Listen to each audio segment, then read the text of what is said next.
Hi all. നമ്മൾ section B നല്ല അടിപൊളി പേസിൽ നല്ല അടിപൊളി ഇൻട്രസ്റ്റിംഗ് ആയി നമ്മൾ പഠിച്ച് വരികയാണ്. ഒരു ഭാഗം കഴിഞ്ഞു. ഡെപ്റ്റ് ഫിനാൻസിങ് എന്നുള്ള ഒരു ഭാഗം കംപ്ലീറ്റ്ലി നമ്മൾ കഴിഞ്ഞു. ഇനി നമ്മൾ അടുത്തതിലേക്ക് പോവാണ്. Yes, equity financing. നമ്മൾ ജസ്റ്റ് ഒന്ന് പറയുന്നു, ഒരു ക്യാപിറ്റൽ വേണം. എല്ലാ കമ്പനീസിനും ക്യാപിറ്റൽ വേണം. അത് എക്സ്റ്റേണൽ സോഴ്സിലൂടെയും എടുക്കാം, ഇന്റേണൽ സോഴ്സിലൂടെയും എടുക്കാം. ഇന്റേണൽ സോഴ്സിലൂടെയും എടുക്കാം. എക്സ്റ്റേണൽ ഉണ്ട്, ഇന്റേണൽ ഉണ്ട് ഓപ്ഷൻ. ഇന്റേണൽ ആണെങ്കിൽ അത് റീറ്റൈൻഡ് ഏർണിങ്സ് ആയിരിക്കും. കമ്പനിയുടെ തന്നെ പ്രീവിയസ് പ്രോഫിറ്റ് ആയിട്ടുള്ള റീറ്റൈൻഡ് ഏർണിങ്സ് ആയിരിക്കും. അല്ല, എക്സ്റ്റേണൽ ആണെങ്കിൽ രണ്ടാവാം.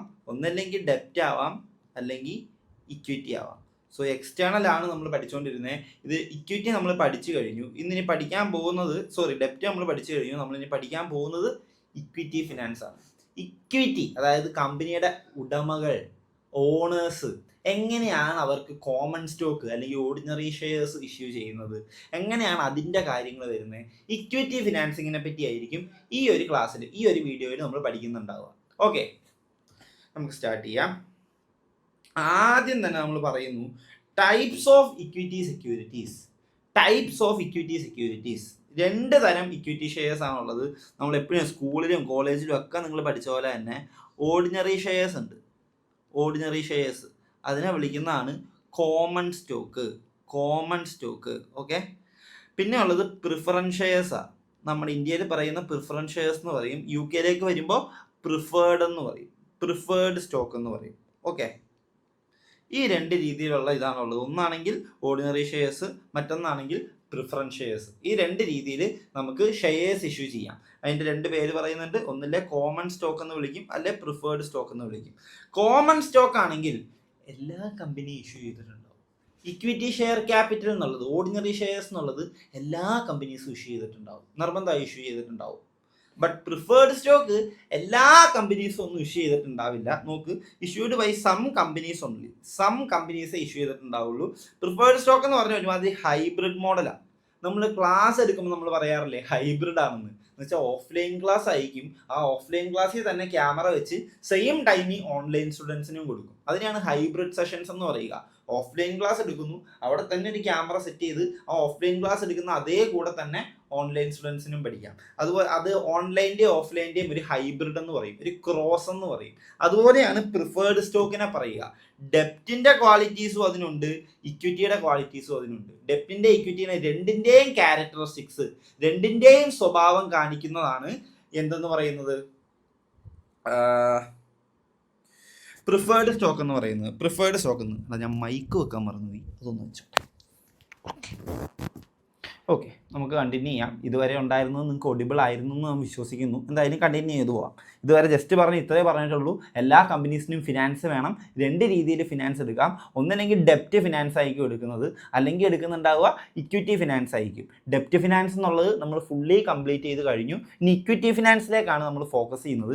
ഇക്വിറ്റി ഫിനാൻസിൽ തന്നെ രണ്ട് തരം നമുക്ക് ഇഷ്യൂ ചെയ്യാം. ഒന്നല്ലെങ്കിൽ ഓർഡിനറി ഷെയർസ് ആയിരിക്കും, അല്ലെങ്കിൽ പ്രിഫറൻസ് ഷെയർസ് ആയിരിക്കും. ഓർഡിനറി ഷെയർസ് ആണെങ്കിൽ എല്ലാ കമ്പനീസും നിർബന്ധമായിട്ടും ഇഷ്യൂ ചെയ്തിട്ടുണ്ടാവുന്ന ക്യാപിറ്റൽ അല്ലെങ്കിൽ സ്റ്റോക്കിനെയാണ് ഓർഡിനറി സ്റ്റോക്ക് അഥവാ കോമൺ സ്റ്റോക്ക് എന്ന് പറയുക.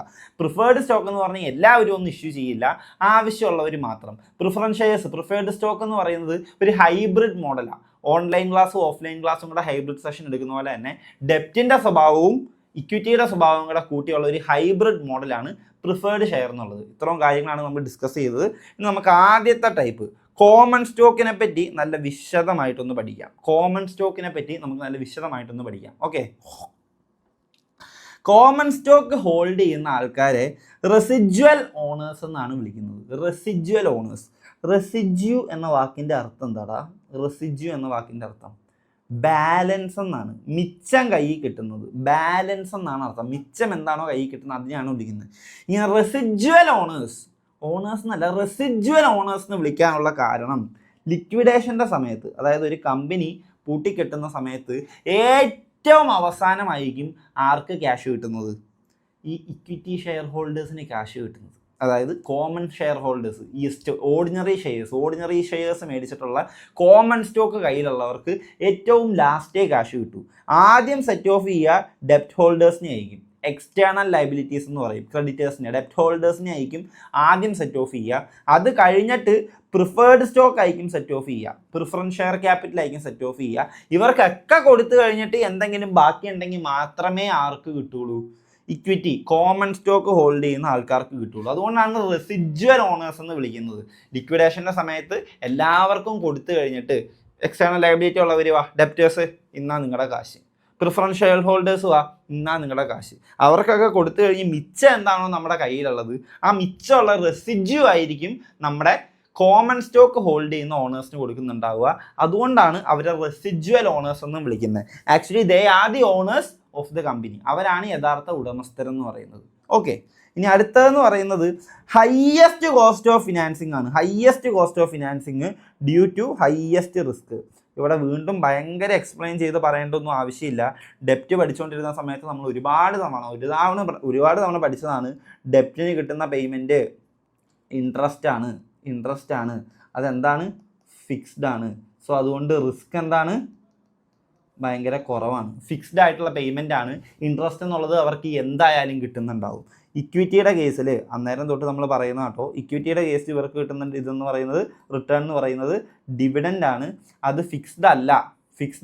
അതുകൊണ്ട് തന്നെ എന്താ, റിസ്ക് ഭയങ്കര കൂടുതലാണ്. ഒന്നാമത്തെ കാര്യം, കമ്പനിക്ക് പ്രോഫിറ്റ് ഉണ്ടാവണം, കമ്പനിക്ക് നല്ല പ്രോഫിറ്റ് ഉണ്ടാവണം. രണ്ടാമത്തെ കാര്യം, ബോർഡ് ഓഫ് ഡയറക്ടേഴ്സ് ഡിവിഡൻഡ് കൊടുക്കാമെന്ന് പറഞ്ഞ് എന്ത് ചെയ്തിട്ടുണ്ടാവണം? ഡിക്ലെയർ ചെയ്തിട്ടുണ്ടാവണം. ഈ രണ്ട് കാര്യങ്ങളും ഉണ്ടെങ്കിൽ മാത്രമേ എന്ത് നടക്കുകയുള്ളൂ? ഡിവിഡൻഡ് കിട്ടുള്ളൂ. അതുകൊണ്ട് ഇക്വിറ്റി ഷെയർ ഹോൾഡേഴ്സ് ആണ് എന്തെടുക്കുന്നത്? കൂടുതൽ റിസ്ക് എടുക്കുന്നത്. ഈ റിട്ടേണിൻ്റെ കാര്യത്തിൽ മാത്രമല്ല, കുറച്ച് മുന്നേ പറഞ്ഞ കാര്യം, ലിക്വിഡേഷൻ്റെ സമയത്തും ലാസ്റ്റ് പ്രിഫറൻസേ അവർക്കുള്ളൂ. അതുകൊണ്ടും അവർ തന്നെയാണ് എന്തെടുക്കുന്നത്? കൂടുതൽ റിസ്ക് എടുക്കുന്നത്. സോ ആ ഒരു പോയിന്റ് ഓഫ് വ്യൂവിലാണ് പറയുന്നത് ഹയ്യസ്റ്റ് കോസ്റ്റ് ഓഫ് ഫിനാൻസിങ് എന്ന് പറയുന്നത് ഇക്വിറ്റിയാണ്. അതിൻ്റെ റീസൺ ഹയ്യസ്റ്റ് റിസ്ക് ആണ്. ഇക്വിറ്റി ഷെയർ ഹോൾഡേഴ്സ് എന്ന് പറയുന്നത് കോമൺ സ്റ്റോക്ക് ഹോൾഡ് ചെയ്യുന്നവരുടെ പോയിന്റ് ഓഫ് വ്യൂവിൽ നിന്ന് നോക്കിയാൽ അവർക്ക് ഡിവിഡൻഡ് കിട്ടും എന്നുള്ളത് യാതൊരു ഉറപ്പുമില്ല. കമ്പനി പ്രോഫിറ്റ് മേക്കിംഗ് ആയിരിക്കണം. മറിച്ച് ഡെപ്റ്റിൻ്റെ ആണെങ്കിലോ, പ്രോഫിറ്റ് ആണെങ്കിലും അല്ലെങ്കിലും നമ്മുടെ കയ്യിലുള്ള അസറ്റ് വിറ്റിട്ടാണെങ്കിൽ പോലും ഇൻട്രസ്റ്റ് പേ ചെയ്യുന്നുണ്ടാവണം. ഇവിടെ പ്രോഫിറ്റ് മേക്കിംഗ് ആവണം. അത് മാത്രം പോരാ, ബോർഡ് ഓഫ് ഡയറക്ടേഴ്സ് ഡിവിഡൻഡ് കൊടുക്കാമെന്ന് ഡിക്ലെയറും ചെയ്തിട്ടുണ്ടാവണം. ആൻഡ് ലിക്വിഡേഷൻ്റെ സമയത്തും ലാസ്റ്റ് പ്രിഫറൻസേ കിട്ടുള്ളൂ. അതുകൊണ്ടൊക്കെ കോമൺ സ്റ്റോക്ക് ഹോൾഡ് ചെയ്യുന്ന ഇക്വിറ്റി ഷെയർ ഹോൾഡേഴ്സ് ആണ് കൂടുതൽ റിസ്ക് എടുക്കുന്നത്. അതുകൊണ്ട് തന്നെ അവർ കൂടുതൽ റിട്ടേൺ ആവശ്യപ്പെടും. റിസ്ക് കൂടുതൽ എടുക്കുന്നതുകൊണ്ട് തന്നെ കൂടുതൽ റിട്ടേൺ അവർ ആവശ്യപ്പെടും. അതുകൊണ്ട് തന്നെ അതിനെയാണ് ഏറ്റവും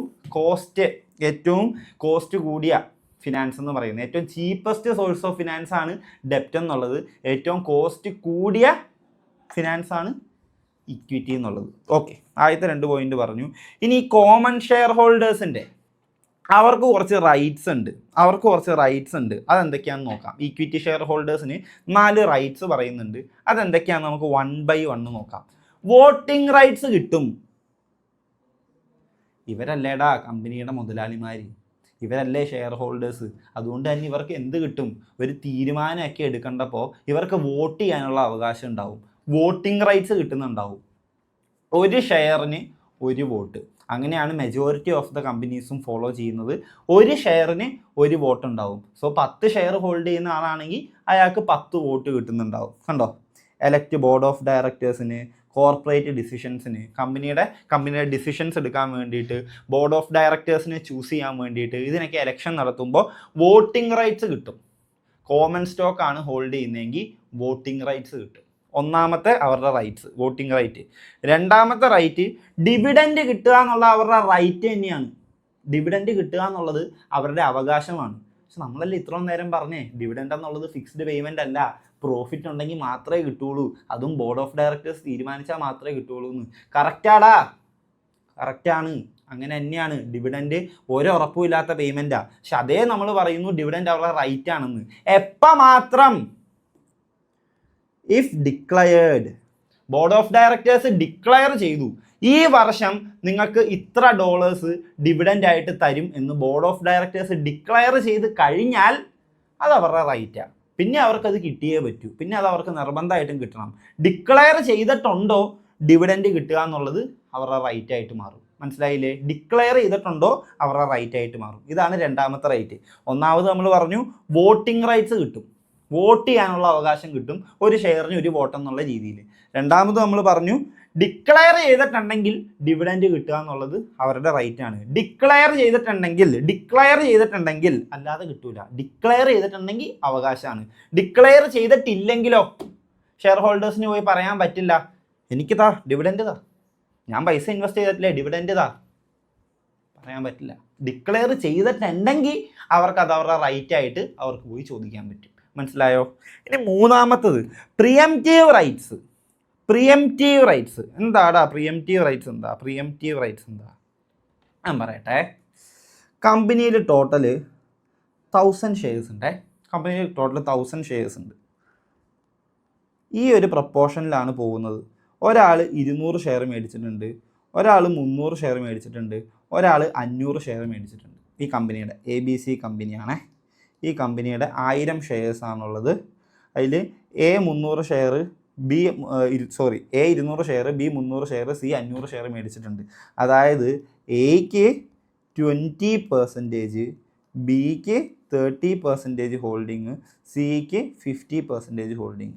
ഇങ്ങനെയാണ് പോകുന്നത്. ഇങ്ങനെയാണ് ഈ കമ്പനിയുടെ കാര്യങ്ങൾ പൊയ്ക്കൊണ്ടിരിക്കുന്നത്. ഇനി ഈ കമ്പനി 1000 ഷെയറും കൂടെ അങ്ങ് ഇഷ്യൂ ചെയ്യുക. 1000 ഷെയറും കൂടെ അങ്ങ് ഇഷ്യൂ ചെയ്യുക. ഓക്കെ, 1000 ഷെയറും കൂടി ഇഷ്യൂ ചെയ്യുക. അപ്പോൾ പ്ലസ് 1000 2000 ഷെയർസായി. ഇത് ഫുള്ള് വേറൊരാളാണ് മേടിക്കുന്നത്. ഇത് ഫുള്ള് വേറൊരാളങ്ങ് മേടിച്ചു 1000 ഷെയർ. അപ്പോൾ ടോട്ടല് 2000 ഷെയറിൽ 50% ഹോൾഡിങ് അയാൾക്ക് പോയി, ഡി എന്ന് പറയുന്ന വ്യക്തിക്ക് പോയി. ഇയാളുടെ 25% ആയിട്ട് കുറഞ്ഞു, ഇവരുടെയും കുറയും. മനസ്സിലായില്ലേ? നോക്ക്, നേരത്തെ പോയിന്റ് ഓഫ് വ്യൂവിൽ നോക്കുമ്പോൾ 50% ഹോൾഡിംഗ് ഉണ്ടായിരുന്ന ആളാണ് സി. ഈ ഡി വന്ന 1000 ഷെയർ ഒരുമിച്ച് അങ്ങ് മേടിച്ചപ്പോൾ എന്ത് സംഭവിച്ചു?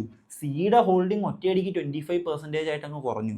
ഈ എയും ബിയും സിയും ഇവർ 3 പേരും ഇത് സമ്മതിക്കുമോ? ഇത് എഗ്രി ചെയ്യുമോ? ഒരിക്കലുമില്ല. അവർ എഗ്രി ചെയ്യില്ല. അവർ പറയും നിങ്ങൾ പുതിയ ഷെയർസ് ഇഷ്യൂ ചെയ്യുന്നുണ്ടെങ്കിൽ, പുതിയ 1000 ഷെയർസ് ഇഷ്യൂ ചെയ്യുന്നുണ്ടെങ്കിൽ ആദ്യം ഞങ്ങൾക്ക് തന്നെ ഓഫർ ചെയ്യണം. ആദ്യം എ ബി സി ഞങ്ങൾക്ക് തന്നെ ഞങ്ങളുടെ റേഷ്യോയിൽ ഓഫർ ചെയ്യണം. 200 ഷെയർ എയ്ക്കും, 300 ഷെയർ ബിക്കും, 500 ഷെയർ സിക്കും. ഇങ്ങനെ ആദ്യം ഓഫർ ചെയ്യണം. ഇത് അക്സെപ്റ്റ് ചെയ്യണോ വേണ്ടയോ എന്നുള്ളത് ഇവരുടെ ചോയ്സ്. ഇവരിത് അക്സെപ്റ്റ് ചെയ്യുന്നില്ല എങ്കിൽ ഓക്കെ, പുറത്തുള്ള ആൾക്ക് ഡിക്ക് കൊടുക്കാം, ABC കമ്പനിക്ക് പുറത്ത് കൊടുക്കാം, ഒരു കുഴപ്പമില്ല. ബട്ട് ഫസ്റ്റ് ആരോട് ചോദിക്കണം? എയിനോടും ബിനോടും സിനോടും ചോദിക്കണം. നിങ്ങൾക്ക് വേണോ? നിങ്ങളുടെ അതേ പ്രപ്പോർഷനിൽ നിങ്ങൾക്ക് വേണോ എന്ന് ചോദിക്കണം. അതേ പ്രപ്പോർഷനിൽ വേണോ എന്ന് ചോദിക്കണം. വേണ്ട എന്ന് പറഞ്ഞാൽ മാത്രമേ പുറത്തൊരാൾക്ക് കൊടുക്കാൻ പറ്റൂ. അല്ലെങ്കിൽ ഇവർക്ക് തന്നെ ആവണം കൊടുക്കുന്നത്. ഇത് എന്തുകൊണ്ടാ ഇങ്ങനെ പറയുന്നത്? എന്തുകൊണ്ടാ? കൺട്രോള് സ്പ്ലിറ്റായി പോവാതിരിക്കാനാണ്. സ്പ്ലിറ്റായി പോവാതിരിക്കാൻ വേണ്ടിയിട്ടാണ് ഇങ്ങനെ പറയുന്നത്. മനസ്സിലായോ? ക്ലിയർ ആണോ? കൺട്രോൾ സ്പ്ലിറ്റായി പോവാതിരിക്കാൻ വേണ്ടിയിട്ടാണ് ഇങ്ങനെ ഒരു കാര്യം പറയുന്നത്. ഇത്രേ ഉള്ളൂ. പ്രിയംറ്റീവ് റൈറ്റ്സ് എന്ന് പറഞ്ഞാൽ സിമ്പിളായിട്ട് പറഞ്ഞാൽ ന്യൂ ഷെയർ ഇഷ്യൂ വരുന്നുണ്ടെങ്കിൽ, പുതിയ ഷെയർ ഇഷ്യൂ വരുന്നുണ്ടെങ്കിൽ ആദ്യം ഓഫർ ചെയ്യേണ്ടത് ഈ എക്സിസ്റ്റിംഗ് ഷെയർ ഹോൾഡേഴ്സിനായിരിക്കണം. അതിനെയാണ് പ്രിയംറ്റീവ് റൈറ്റ്സ് എന്ന് പറയുക. കണ്ടോ? By proportionate shares in new issue ചെയ്യുന്ന സമയത്ത് ഇവർക്കായിരിക്കണം ആദ്യം ഓഫർ ചെയ്യുന്നുണ്ടാകുന്നത്. കൺട്രോൾ ഡൈല്യൂട്ടായി പോവാതിരിക്കാൻ വേണ്ടിയിട്ടാണ് ഈ ഒരു കാര്യം പറയുന്നത്. ഓക്കെ അല്ലേ? 3 റൈറ്റ്സ് പറഞ്ഞു കോമൺ ഷെയർ ഹോൾഡേഴ്സിൻ്റെ. 1 വോട്ടിംഗ് റൈറ്റ് കിട്ടും, 2 ഡിക്ലെയർ ചെയ്തിട്ടുണ്ടെങ്കിൽ ഡിവിഡൻഡ് കിട്ടാനുള്ള റൈറ്റ്സ് ഉണ്ട്, 3 പ്രിയംറ്റീവ് റൈറ്റ്സ് ആണ്. അതായത് പുതിയ ഷെയർസ് ഇഷ്യൂ ചെയ്യുമ്പോൾ ആദ്യം ഇവർക്ക് വേണം ഓഫർ ചെയ്യാൻ വേണ്ടി, വേണോ വേണ്ടയോ എന്ന് അതേ പ്രപ്പോർഷനിൽ. ഇവർക്ക് വേണ്ടെങ്കിൽ മാത്രമേ പുറത്തു കൊടുക്കാൻ പാടുള്ളൂ. ഇനി ലാസ്റ്റ് ഓപ്ഷൻ ഓൾറെഡി പറഞ്ഞ കാര്യമാണ്, റൈറ്റ് ടു റെസിജ്വൽ അസറ്റ്സ്. അതായത് ലിക്വിഡേഷൻ്റെ സമയത്ത് എല്ലാവർക്കും കൊടുത്തു തീർത്തു. എക്സ്റ്റേണൽ ലയബിലിറ്റീസ് സെറ്റ് ഓഫ് ചെയ്തു, preferred share capital set of ചെയ്തു. പിന്നെ ബാലൻസ് എന്തൊക്കെ അസറ്റ്സ് ഉണ്ടെങ്കിലും അതിന് ഫുൾ അവകാശം ആർക്കായിരിക്കും? ഈ കോമൺ സ്റ്റോക്ക് ഹോൾഡ് ചെയ്യുന്നവർക്കായിരിക്കും അവകാശം. റെസിജ്വൽ ആയിട്ട് ബാലൻസ് വരുന്ന എല്ലാ അസറ്റ്സിനും. So 4 rights ഏതൊക്കെയാടാ? പറ എല്ലാവരും പറ. ഇത് കേൾക്കുന്ന കൂടെ നിങ്ങൾ പറയണം, ഇമ്പോർട്ടൻ്റ് ആണ്. അതുകൊണ്ടാണ് റൈറ്റ്സ് ഓഫ് കോമൺ സ്റ്റോക്ക് ഹോൾഡേഴ്സിൻ്റെ ചോദിക്കും. 1 വോട്ടിംഗ് റൈറ്റ്സ് കിട്ടും, 2 പ്രിയാംറ്റീവ് റൈറ്റ്സ് കിട്ടും. പുതിയ ഷെയർസ് ഇഷ്യൂ ചെയ്യുന്നുണ്ടെങ്കിൽ ആദ്യം ഞങ്ങൾക്ക് തരണം എന്ന് പറയും. 3 ഡിവിഡൻഡ് റൈറ്റ് ആണ്, എപ്പോൾ ഡിക്ലെയർ ചെയ്തിട്ടുണ്ടെങ്കിൽ. 4 ലിക്വിഡേഷൻ്റെ സമയത്ത് റെസിഡ്യൂ ആയിട്ട് വരുന്ന അസറ്റ്സ് ഫുള്ള് ഇവർക്കുള്ളതാണ്. ഓക്കെ അല്ലേ? ഇനി നമുക്ക് റിസ്ക് ആൻഡ് റിവാർഡ് എന്താണെന്ന് നോക്കാം. റിസ്ക് ആൻഡ് റിവാർഡ് നമ്മൾ ഓൾറെഡി പറഞ്ഞ കാര്യമാണ്. ഗ്യാരൻറ്റീഡ് റിട്ടേൺ ഒന്നുമില്ല. ഡിവിഡൻഡ് എന്നുള്ള ഒരിക്കലും ഫിക്സ്ഡ് അല്ല. ഗ്യാരൻറ്റീഡ് റിട്ടേൺ ഒന്നുമില്ല. പിന്നെ അടുത്തത് രണ്ടും പ്രശ്നമാണ്. ഇത് ഗ്യാരൻറ്റീഡ് റിട്ടേൺ ഇല്ല. 2 ലിക്വിഡേഷൻ്റെ സമയത്ത് ലാസ്റ്റ് പ്രയോറിറ്റിയാണ്. ലിക്വിഡേഷൻ്റെ സമയത്ത് ഏറ്റവും അവസാനം അവർക്ക് പ്രയോറിറ്റി. അതുകൊണ്ട് തന്നെ അവർക്ക് കിട്ടുന്ന റിട്ടേൺ എന്തായിരിക്കണം? നല്ല കൂടുതലായിരിക്കണം. കോസ്റ്റ് ഓഫ് ഇക്വിറ്റി എന്ന് പറഞ്ഞ് നമുക്ക് പഠിക്കാനുണ്ട്. അത് കൂടുതലായിരിക്കും. കാരണം ഇക്വിറ്റി ഷെയർ ഹോൾഡേഴ്സാണ് കൂടുതൽ റിസ്ക് എടുക്കുന്നത്. പിന്നെ പറയുന്നത് കേട്ടോടാ, ഇവർ ഇത്രയോ റിസ്ക് എടുക്കുന്നതുകൊണ്ട് തന്നെ unlimited upside from dividends and price appreciation. Company നന്നായിട്ടാണ് പെർഫോം ചെയ്യുന്നതെങ്കിൽ ഭയങ്കര ഡിവിഡൻഡ് ചിലപ്പോൾ കിട്ടാം. ഭയങ്കര ഹൈ പ്രോഫിറ്റ്സാണ് വരുന്നതെങ്കിൽ നമ്മൾ സ്വപ്നം കാണാത്ത ഡിവിഡൻഡ് ചിലപ്പോൾ നമുക്ക് കിട്ടാം. അല്ലെങ്കിൽ ഷെയർ പ്രൈസിന് ഭയങ്കര അപ്രീസിയേഷൻ വരാം. പണ്ട് 100 രൂപയ്ക്ക് ഇവർ മേടിച്ച ഷെയർ ആയിരിക്കും, ചിലപ്പോൾ വാല്യൂ കൂടി ഇപ്പോൾ അത് 10,000-ലായിരിക്കും നിൽക്കുന്നത്. ഒരു ഷെയറിന് 100 മേടിച്ചതൊക്കെ 10,000-ന് എത്തിക്കാണും. ഇൻറ്റു 100 ടൈംസ് ഗ്രോ ആയിട്ടുണ്ടാവും. സോ ഇവർ ഇത്രയോ റിസ്ക് എടുക്കുമ്പോൾ അത്രയോ റിട്ടേൺ കിട്ടാനുള്ള ഓപ്ഷനും ഉണ്ട്. കമ്പനി ഭയങ്കര അടിപൊളിയായിട്ട് പെർഫോം ചെയ്ത് പ്രോഫിറ്റ് ഉണ്ടാക്കുകയാണെങ്കിൽ ഭീകരമായ ഡിവിഡൻഡ് ചിലപ്പോൾ കിട്ടാം. ചിലപ്പോൾ ഷെയർ പ്രൈസ് എന്ന് പറഞ്ഞത് കുത്തനെ അങ്ങോട്ട് കയറിപ്പോവാം. സോ ഇത് രണ്ടുമാണ് റിസ്ക് ആൻഡ് റിവാർഡിനെ പറ്റി പറയാനുള്ളത്. ഓക്കെ അല്ലേ? ഇനി നോക്കാനുള്ളത് പാർ വാല്യൂ എന്താണെന്നാണ്. കോമൺ സ്റ്റോക്കിൻ്റെ പാർ വാല്യൂ എന്താണെന്ന്. കോമൺ സ്റ്റോക്കിൻ്റെ പാർ വാല്യൂ ജസ്റ്റ് നമുക്ക് നോക്കാം. എടാ, ബോണ്ടിന് നമ്മൾ പറഞ്ഞു യൂഷ്വലി 1,000 ആണ്. യൂഷ്വലി $1,000 ആണ്. അതിനെ എന്തെന്നാണ് നമ്മൾ വിളിച്ചുകൊണ്ടിരുന്നത്? 3 പേര് നമുക്ക് വിളിക്കാം. ഒന്നില്ലെങ്കിൽ പാർ വാല്യൂ എന്ന് വിളിക്കാം. അതല്ലെങ്കിൽ നോമിനൽ വാല്യൂ എന്ന് വിളിക്കാം. അതും അല്ലെങ്കിൽ ഫേസ് വാല്യൂ, മുഖവില എന്ന് വിളിക്കാം. ഇതെല്ലാം സെയിം ആണ്. Nominal value, face value, par value, ഈ 3 പേരുടെ വിളിക്കാം. അതായത് നമ്മൾ ഇഷ്യൂ ചെയ്യുന്നത് ഈ കോസ്റ്റിലാണ്. അതിൻ്റെ നമ്മൾ ബോണ്ട് പറഞ്ഞില്ല, അതിൽ കൊടുത്തിട്ടുണ്ടാവും $1,000 ആണെന്ന്. ഇതുപോലെ ആ ഒരു ബോണ്ടിലുള്ള പോലെ ഈ ഷെയർസിൻ്റെ മുഖവില, അതിൻ്റെ ക്യാപിറ്റൽ എമൗണ്ട് എന്ന് പറയുന്നത് ഈ 1,000 ആയിരിക്കും. ഇതിനെയാണ് പാർ വാല്യൂ എന്ന് വിളിക്കുക. Par value. ഷെയർസ് ഒരിക്കലും ഇങ്ങനെ 1,000-ൻ്റെ ഒന്നും ഉണ്ടാവില്ല. ചെറിയ എമൗണ്ടേ എപ്പോഴും വെക്കാറുള്ളൂ. ഒരു 100 ആയിരിക്കാം, അല്ലെങ്കിൽ വെറും $10 ആയിരിക്കാം. ഇതൊക്കെയാണ് പാർ വാല്യൂ ആയിട്ട് വെക്കാറുള്ളത്. നോക്കിക്കേ, small legal capital amount per share. Small എമൗണ്ടേ മേടിക്കാറുള്ളൂ. കാര്യം എന്താ?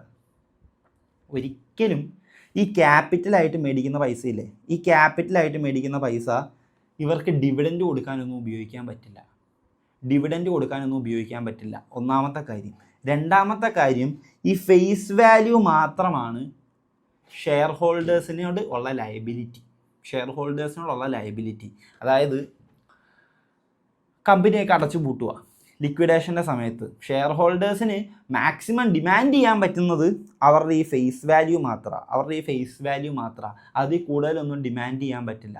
സോ എപ്പോഴും ഏറ്റവും കുറഞ്ഞ എമൗണ്ട് ആയിരിക്കും ഷെയറിൻ്റെ ഫേസ് വാല്യൂ എന്ന് പറയുന്നത്. വല്ല $100 $10 ഒക്കെ ആവാം. പക്ഷെ ഇതിനായിരിക്കില്ല നമ്മൾ മേടിക്കുന്ന എന്ത് പ്രൈസിനാ? എപ്പോഴും മാർക്കറ്റ് വാല്യൂവിനാണ് നമ്മൾ മേടിക്കുന്നത്. ഈ 100-ൻ്റെ ചിലപ്പോൾ കളിച്ചുകൊണ്ടിരിക്കുന്നത് $750 മാർക്കറ്റ്. 10-ൻ്റെ ചിലപ്പോൾ പൊക്കോണ്ടിരിക്കുന്നത് $60 അത്രയും വ്യത്യാസമൊക്കെ വരാം. നമ്മൾ മേടിക്കുന്ന പ്രൈസും പാർ വാല്യൂവും സെയിം ആയിക്കൊള്ളണം എന്നില്ല. അതാണ് രണ്ടാമത്തതിൽ. Sets minimum liability of shareholder. Minimum ലയബിലിറ്റിയേ വരുന്നുള്ളൂ. കാര്യം ഈ ഫേസ് വാല്യൂ മാത്രമാണ് കമ്പനിക്ക് ലയബിലിറ്റി ആയിട്ട് വരുന്നുള്ളൂ. ഷെയർ ക്യാപിറ്റലിലേക്ക് പോകുന്നത് ഈ ഫേസ് വാല്യൂ മാത്രമാണ്. അതാണ് മിനിമം എന്ന് ഉദ്ദേശിക്കുന്നത്. മിനിമം ലയബിലിറ്റിയേ വരുന്നുള്ളൂ. കാരണം മിനിമം എമൗണ്ടേ പാർ വാല്യൂ ആയിട്ട് സെറ്റ് ചെയ്യുന്നുണ്ടാവുള്ളൂ. ഇനി പറയുന്നതാണ് ലാസ്റ്റ് ഇമ്പോർട്ടൻ്റ് ആയിട്ട് വരുന്ന പോയിന്റ്. ഇതാണ് നിങ്ങൾക്ക് ഏറ്റവും ആവശ്യമുള്ള പോയിന്റ്.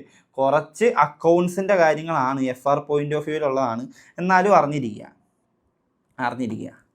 ഫേസ് വാല്യൂ ഒരു $100 വരുന്ന ഷെയറാണ്. $100 ഫേസ് വാല്യൂ അഥവാ പാർ വാല്യൂ എന്നുള്ളത്. ഈ ഷെയർ ഞാൻ വിൽക്കുന്നത് $180 വിൽക്കുന്നത്. അപ്പോൾ ഇതിനെ നമ്മൾ സ്പ്ലിറ്റ് ചെയ്യണം. $100 മാത്രം എങ്ങോട്ട് പോകാൻ പാടുള്ളൂ? ക്യാപിറ്റലായിട്ട് പോകാൻ പാടുള്ളൂ. ഷെയർ ക്യാപിറ്റലായിട്ട് 100 രൂപ മാത്രമേ പോകാവുള്ളൂ. ഈ ബാക്കി കിട്ടുന്ന 80 ഇല്ലേ, ഇതിന് ഇന്ത്യയിലാണെങ്കിൽ ഷെയർ പ്രീമിയം എന്ന് വിളിക്കും. ഷെയർ പ്രീമിയം എന്ന് വിളിക്കും. ഇന്ത്യയിൽ CA ഒക്കെ പഠിക്കുന്നവർ ഷെയർ പ്രീമിയം എന്ന് വിളിക്കും. അതായത് 100 രൂപയുടെ ഫേസ് വാല്യൂ ഉള്ള സാധനം 150 വിറ്റേ 80 രൂപ അധികം കിട്ടി. ആ ഷെയറിൽ നിന്ന് കിട്ടുന്ന പ്രീമിയം. UK ഇതിനെ സെക്യൂരിറ്റീസ് പ്രീമിയം എന്ന് വിളിക്കും. Securities premium. നമ്മുടെ US ഗ്യാപ്പിൽ നമ്മൾ ഇതിനെ വിളിക്കുന്നതാണ് അഡീഷണൽ പെയ്ഡ് ഇൻ ക്യാപിറ്റൽ. അതായത് ക്യാപിറ്റലിലേക്ക് നമ്മൾ എത്ര അഡീഷണൽ പേ ചെയ്യുന്നുണ്ട്. 100 ക്യാപിറ്റലിലേക്ക് പോകുന്നത്. 100 ക്യാപിറ്റലിലേക്ക് പോകുന്നത്. സോ 180 മൈനസ് 100 ഇതിനെയാണ് അഡീഷണൽ പെയ്ഡ് ഇൻ ക്യാപിറ്റൽ എന്ന് പറയും. അഡീഷണൽ പെയ്ഡ് ഇൻ ക്യാപിറ്റൽ എന്ന് പറയും. ഓക്കെ ആണോ? ഈ ഒരു രീതിയിൽ വേണം നമ്മൾ ട്രീറ്റ് ചെയ്യാൻ വേണ്ടിയിട്ട്. അപ്പം നോക്കിക്കേടാ ഒരു 10 രൂപയുടെ ഷെയർ 25 രൂപയ്ക്ക് വിറ്റു. 10 രൂപ പോകേണ്ടത് ക്യാപിറ്റലായിട്ട്. എക്സ്ട്രാ കിട്ടിയ $15 പോകേണ്ടത് അഡീഷണൽ പെയ്ഡ് ഇൻ ക്യാപിറ്റൽ. ഈ ക്യാപിറ്റൽ $10 നമുക്ക് ഡിവിഡൻഡ് കൊടുക്കാനോ ബാക്കിയുള്ള ആവശ്യങ്ങൾക്കോ വേണ്ടി ഒന്നും ഉപയോഗിക്കാൻ പറ്റില്ല. ഈ എമൗണ്ട് നമുക്ക് ഉപയോഗിക്കാം. എക്സ്ട്രാ കിട്ടുന്ന പ്രീമിയം എമൗണ്ട്, ഇന്ത്യയിലെ share premium, UK securities premium, US additional paid in capital, ഇത് നമുക്ക് ഉപയോഗിക്കാൻ പറ്റും. സോ ഈ രീതിയിൽ വേണം അക്കൗണ്ട് ചെയ്യാൻ. അതാണ് ലാസ്റ്റ് പോയിന്റ് ആയിട്ട് പറഞ്ഞേക്കുന്നത്. Recorded in common stock account share ക്യാപിറ്റലായിട്ട് കാണിക്കുക. അതിൻ്റെ ഫേസ് വാല്യൂ, പാർ വാല്യൂ മാത്രമായിരിക്കും. എക്സ്ട്രാ റിസീവ് ചെയ്യുന്നത് അഡീഷണൽ പെയ്ഡ് ഇൻ ക്യാപിറ്റൽ എന്ന് പറഞ്ഞ് വേറൊരു അക്കൗണ്ടിലായിരിക്കും കാണിക്കുന്നത്. സോ ഈ ഒരു വീഡിയോയിൽ ഇത്രയും മതി. ഓൾമോസ്റ്റ് ഒരു 20 മിനിറ്റ്സ് അടുത്തായിട്ടുണ്ടാവും. ഇതിൽ നമ്മൾ കുറച്ച് ബേസ് ആണ് പഠിച്ചത്. ഇക്വിറ്റി ഫിനാൻസ് എന്താണെന്ന് പഠിച്ചു. എക്സ്റ്റേണൽ സോഴ്സ് ഓഫ് ഫിനാൻസ് ആണ്. ഡെപ്റ്റ് പോലെ തന്നെ പുറത്തുനിന്ന് എടുക്കാവുന്ന ഫിനാൻസ് ആണ് ഇക്വിറ്റി ഫിനാൻസ് മേടിക്കുന്നവർ 2 തരമാണ്. കോമൺ സ്റ്റോക്ക് മേടിക്കുന്നുണ്ട്, പ്രിഫേർഡ് ഷെയർ മേടിക്കുന്നുണ്ട്. കോമൺ സ്റ്റോക്ക് മേടിക്കുന്നവരെയാണ് എക്സാക്ട്ലി ഓണേഴ്സ് എന്ന് വിളിക്കുക. അവരെ റെസിജ്വൽ ഓണേഴ്സ് എന്നും വിളിക്കും. അതായത് ലിക്വിഡേഷൻ്റെ സമയത്ത് എല്ലാവർക്കും കൊടുത്തു കഴിഞ്ഞ് ബാലൻസ് വരുന്ന റെസിജ്യൂ ആയിരിക്കും ഇവർക്ക് കിട്ടുന്നുണ്ടാകും. അതുകൊണ്ടാണ് റെസിജ്വൽ ഓണേഴ്സ് എന്ന് വിളിക്കുക. ഇക്വിറ്റി ആണ് ഏറ്റവും കോസ്റ്റ്ലിയസ്റ്റ് ഏറ്റവും ചിലവ് വരുന്ന ക്യാപിറ്റൽ സോഴ്സ് എന്ന് പറയുന്നത് ഇക്വിറ്റിയാണ്. 4 റൈറ്റ്സ് ആണ് അവർക്ക് വരുന്നത്. വോട്ട് ചെയ്യാനുള്ള റൈറ്റ് വരുന്നുണ്ട്. ഡിക്ലെയർ ചെയ്തെങ്കിൽ ഡിവിഡൻഡ് മേടിക്കാനുള്ള റൈറ്റ് വരുന്നുണ്ട്. ന്യൂ ഷെയർ ഇഷ്യൂ ചെയ്യുമ്പോൾ പ്രിയംറ്റീവ് റൈറ്റ്സ് വരുന്നുണ്ട്. ആൻഡ് അവസാനം ലിക്വിഡേഷൻ്റെ സമയത്ത് റെസിജ്യൂ ഫുള്ള് മേടിക്കാനുള്ള റൈറ്റ്സ് വരുന്നുണ്ട്. ഇവരാണ് ഏറ്റവും കൂടുതൽ റിസ്ക് എടുക്കുന്നത്. അതുകൊണ്ട് തന്നെയാണ് അവർക്ക് ഏറ്റവും കൂടുതൽ റിട്ടേണും കിട്ടുന്നത്. പിന്നെ പാർ വാല്യൂ എന്ന് പറയുന്നത് എപ്പോഴും വളരെ മിനിമലായിരിക്കും. അതിൻ്റെ എക്സ്ട്രാ ഇഷ്യൂ ചെയ്യുമ്പോൾ അതിൻ്റെ എക്സ്ട്രാ കിട്ടുന്ന ക്യാഷ് നമ്മൾ അഡീഷണൽ പെയ്ഡ് ഇൻ ക്യാപിറ്റൽ എന്ന് പറയുന്ന ഒരു അക്കൗണ്ടിലേക്കായിരിക്കും നമ്മൾ ചാർജ് ചെയ്യുന്നുണ്ടാവുക. ഓക്കെ അല്ലേ? അതിൻ്റെ വീണ്ടും ജസ്റ്റ് ഒരു എക്സാമ്പിൾ കാണിക്കുന്നു. $100 നമ്മൾ വിൽക്കുന്നത് $150 100 capital, balance 50 additional paid in capital. ഈ ഒരു രീതിയിൽ വേണം നമ്മൾ അക്കൗണ്ട് ചെയ്ത് കാണിക്കാൻ വേണ്ടി. സോ ബേസിക് ആയിട്ട് കോമൺ സ്റ്റോക്കിനെ പറ്റി ഇത്ര ഐഡിയ മതി. ഈ ഒരു വീഡിയോ നമുക്ക് വൈൻഡപ്പ് ചെയ്യാം. നെക്സ്റ്റ് വീഡിയോയിൽ നമുക്ക് പ്രിഫേർഡ് സ്റ്റോക്കിനെ പറ്റി നോക്കാം. 2 ടൈപ്സ് ഓഫ് ഇക്വിറ്റി ആണുള്ളത്, കോമൺ സ്റ്റോക്കും പ്രിഫേർഡ് ഷെയറും. കോമൺ സ്റ്റോക്ക് നമ്മൾ പറഞ്ഞു. സോ ബ്രേക്ക് എടുക്കാതെ തന്നെ പൊക്കോ പ്രിഫേർഡ് സ്റ്റോക്ക് പഠിക്കാം. വിട്ടോ